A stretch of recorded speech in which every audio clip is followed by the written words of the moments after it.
also who's joining us today for this conversation. Katie, welcome to the team. It's a pleasure to have you.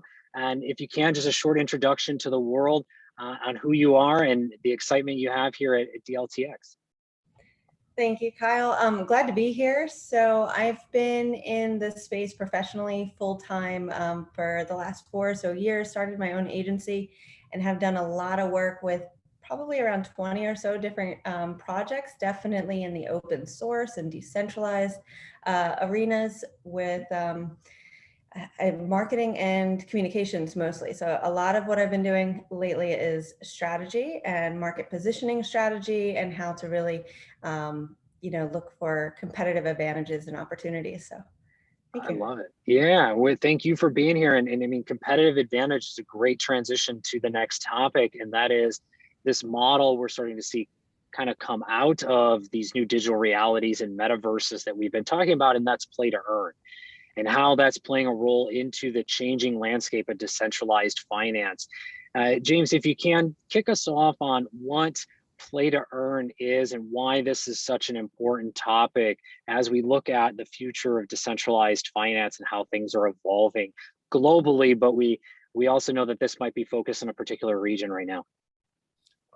Well, if I could just start a little larger, people tend to get the causal arrow backwards. So we focus on DeFi, we focus on play to earn as these things that are happening within the metaverses.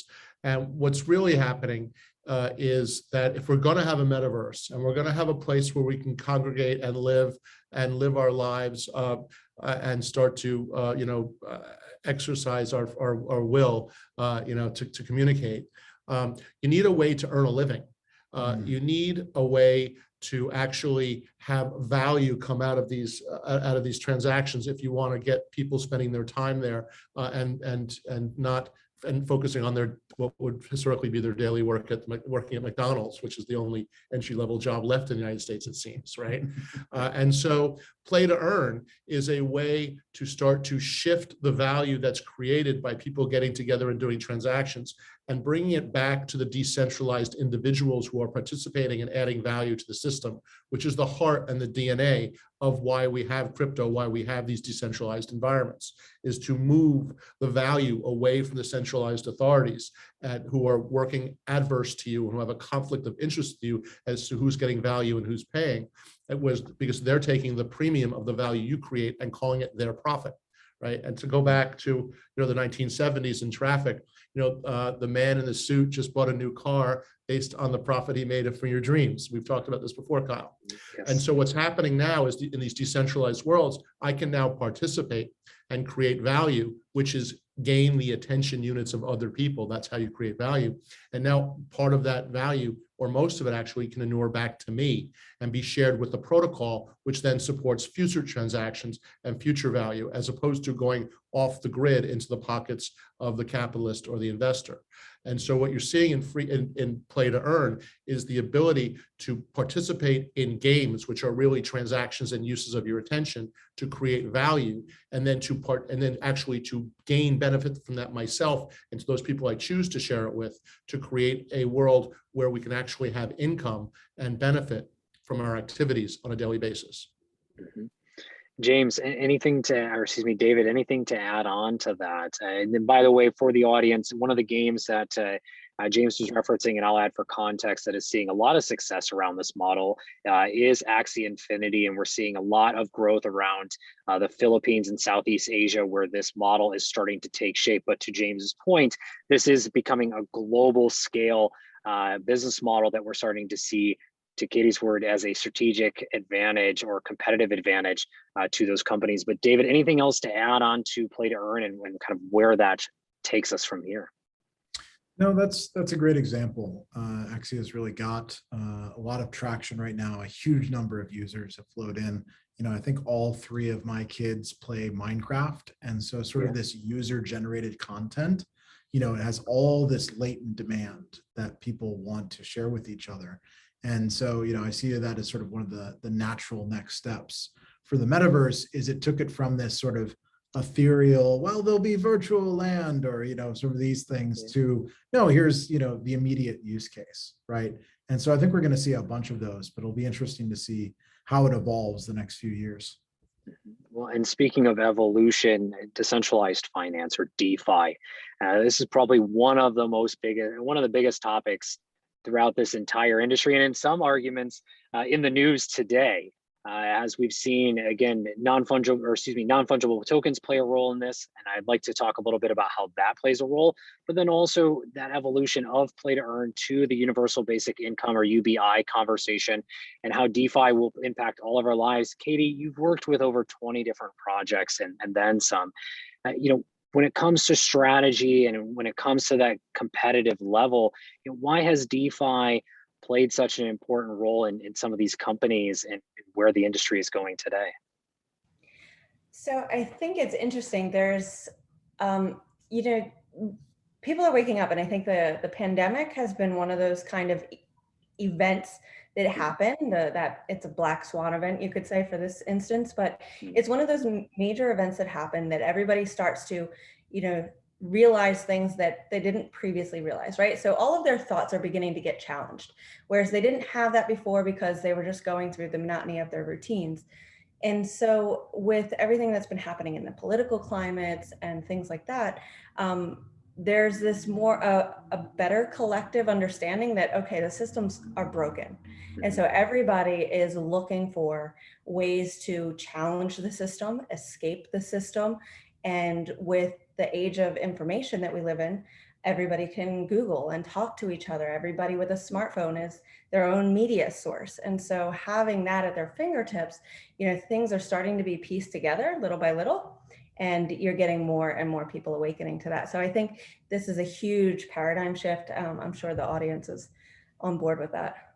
Yeah, and that paradigm shift, I mean, we're now moving from this kind of physical digital life we had into this full digital economy. And David, I want to come back to you around how NFTs play a role in decentralized finances. There's been talk of using these digital assets, to James's previous point, around loans. They are potentially a new source of income. They have a new source of identity. What are you seeing in terms of NFTs and DeFi and what that might mean for the months and years to come? Well, sort of, I think we're moving into a world where everyone is going to get rewarded for all the value they create. And there's a lot of value people create that they're even unaware of, right? The data from your devices, the search history, that's auctioned off every day on your behalf by large tech companies, right? To the tune of what would be worth tens of thousands of dollars per person. That's how much your data is worth. Right now, you don't see $1 of that.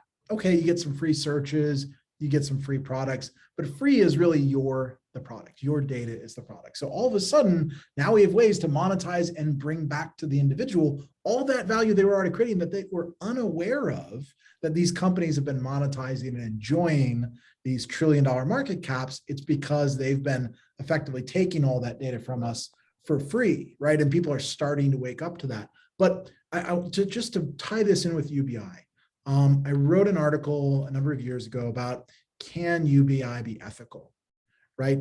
And if you have to point a gun at somebody and extract it in the form of government or taxes or violence, no. But we're now moving it into an alternative where we can create our own UBI. It's already sitting there. All we have to do is reclaim it. The value we're already creating and finally get paid for it, you'd have all the UBI you would ever need, right? So that's what's really revolutionary here, is not some political takeover. We must redirect the wealth. The wealth is already ours if we can just reclaim it, right? And get paid for what we're already doing, right? That's, I think, the viable path to UBI, not 40 years from now, but in the next few years. I agree. I think that's a great way to look at it. It's basically sitting in a protocol that is algorithmically defined, that is open to everybody in an open source format where you can contribute, fork it, reuse it, essentially at your will.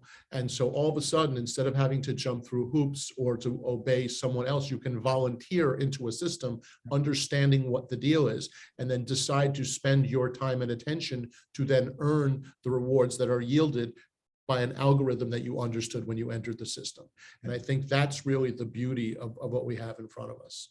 And then to build a little context, what David was saying about free. Of course, nothing was ever free. I believe it's been said there's no such thing as a free lunch, right? But in the beginning, it was you paid for a service, and then the internet came and it was free. Of course, it wasn't free. They're selling your data and really abusing a relationship by using fine print and lack of a telephone number to call and complain, right? But what's happened now is we went from you pay for it to it's free to all of a sudden, and free was the best price, right? Free is the best price to market on the internet. Everyone said that 5 years ago, but now actually free isn't good enough. Now it has to be, I have to benefit, I have to earn, I have to see it in my wallet. And that's really the transaction that's happening as we go from centralized to decentralized, as we going to own your own data, own your own information, own your own identity. Absolutely. And what all three of you just shared as well, it just shows how much more opportunity and development is left in this area, that there's so many areas to be focused on and building on, and also be looking at how we can improve as well. And as we come to close here, I'd love to hear any additional thoughts. Katie, I want to start with you on the future of non-fungible tokens, metaverses, or decentralized finance as well. So Katie, let's go with you, and then David and James, you'll close us out. So Katie, any closing thoughts as to what the audience should think about around these three areas and how things are progressing going forward? So I guess I'm really interested more in the DeFi space. I think NFTs is a huge thing, and it's got the craze with the art. And I think that that's really just the tip of the iceberg that we're going to see in the next coming years. But in terms of what we were just discussing, like universal basic income, that's one of the core reasons I'm here. And one of the greatest books that I read was actually a research piece that was open source called Rethinking Humanity. And it goes through all of the revolutions of human history. And it makes the case that we're at a point now where either we're going to go into either the darkest period that we've ever seen in human history, or we're going to go into the most abundant period. And we have the technological resources to go into that age of abundance. And so, but to David's point, it takes people being able to claim that. And these are the systems that are being built to give that power over to people so that they can utilize it for claiming that. So that's really where I'm most interested. That's part of why I'm with DLTx, and David and James, all of us are aligned on that. And so, yeah, we're going to keep working at it, I guess. Awesome. Thank you. David, any additional closing thoughts as well? Just to agree with Katie, the DeFi stuff and NFT stuff is just the tip of the iceberg, right? It's amazing. It's gone from $1 billion in DeFi to tens of billions of DeFi since, beginning of last year. So we've seen this incredible growth, but remember, there's $100 trillion of global wealth. We are 0.1% of the way in that transition. But it's just cool that we're finally getting to the applications where it's easier and easier for the average person to be that early adopter, right? I can see my kids in the next few years enjoying all of these play to earn applications. And, by time they're 12, they'll have amassed, right, all these cool tokens and objects and digital wallets, and so that's what's really amazing to me. That was the impact that the internet had on my life. I didn't grow up with any money, but I was fortunate to be around when I was one of those internet kids, right? And I could get, an E-Trade account. And instead of, growing up an age where I needed thousands of dollars just to play the game, the bars keep getting lower, and that means more and more people get to play. That's absolutely great. James, close us out. Anything else? And then where can everyone find? Remember that DeFi and play to earn and UBI, they're just generic terms, okay? They don't represent what you're actually going to do and how these things are going to impact your life. So be open-minded and follow your passion. Do the same things that you already do that you're interested to, but learn where the connections are and where the opportunities are in these new digital worlds. And they will end up being DeFi, it'll end up being with NFTs. They'll end up showing you an income source, all right? But don't go into it because of those names. Follow your passion, and do the same things you're doing now. Spend your time the way you want to spend your time. Keep learning and taking opportunities to take chances. And then you'll find the things which will start to pay you back in both excitement and enthusiasm and passion. And you know what's going to fall out of that is going to be the universal basic income while you're using NFTs because you're playing to earn. Right. And so just remember, we always get it backwards, right? Follow your passion and they'll lead you down these paths and you'll understand how this can benefit yourself and your family. Love it. James, where can everyone find more out about DLTx if they're looking to learn more? The answer is always the same every week. DLTx.com. Look us up. Katie, who's running our marketing, will do a fantastic job in educating you. These shows will be on that site, and we will always communicate first and foremost, with our community through the site. DLTx.com.